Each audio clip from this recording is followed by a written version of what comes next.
Bruce Davis and Andy Vasco here with a 4-minute marketing drill. Hey, Andy, the reports that we have from this fall is that while many categories in the bowling business, as far as the consumer spending goes, are soft, league play seems to be stable from coast to coast and border to border. Um, that's really good news. But to help ensure that it's stable or maybe even improving when next fall rolls around. Um, Maybe you should plan an exciting event or activity at the end of this league season. I think sometimes we just let the leagues die out and go away for the summer instead of having a big crescendo event at the end. I know that we used to host, of course, champion to champions tournaments.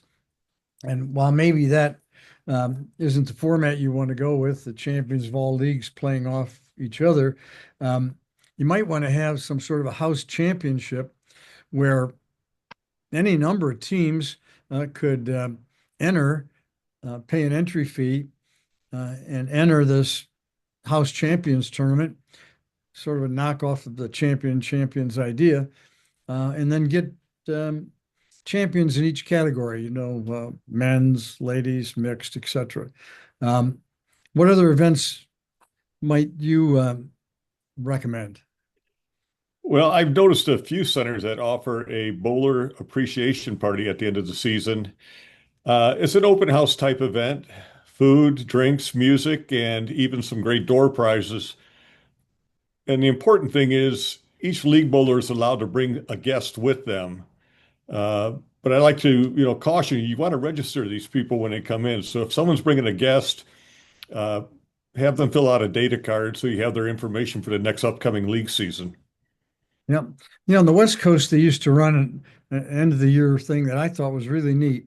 Depending upon the number of lanes in your center, let's say you have 20 lanes, you pick out the 20 highest average bowlers um, across the board, put their pictures up on the wall, and with four slots underneath them, and then set a certain date and a certain time.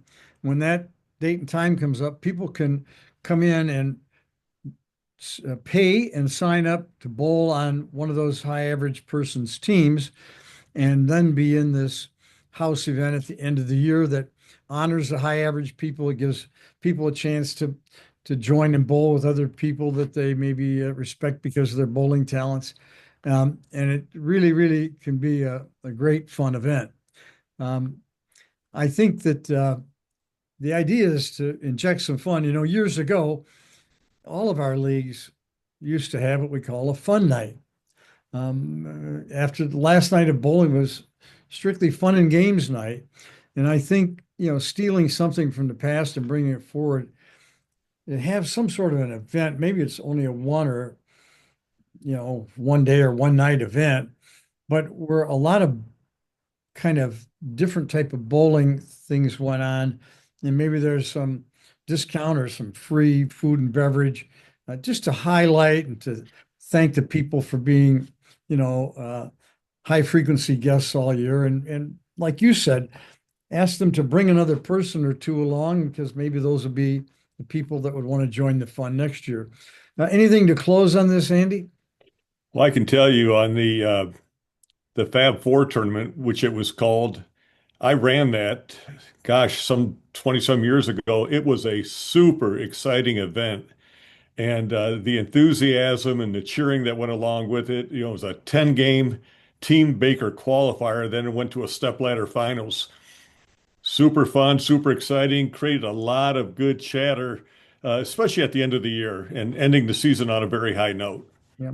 Plus, you could have a high-low mixed doubles where they bowl a game and the highest and the lowest people get paired together and go down the line until you got everybody paired up, and then they bowl two games off, and they never know who their partner is going to be. They may be didn't even know the person before.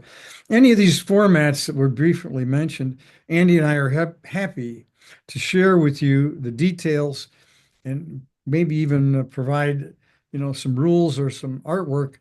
All you have to do is give us a buzz here at Bowling Business Builders, and we'll talk you through or maybe work with you to develop even something new. But I think ending the year on a high note could help you start next fall on an even higher note.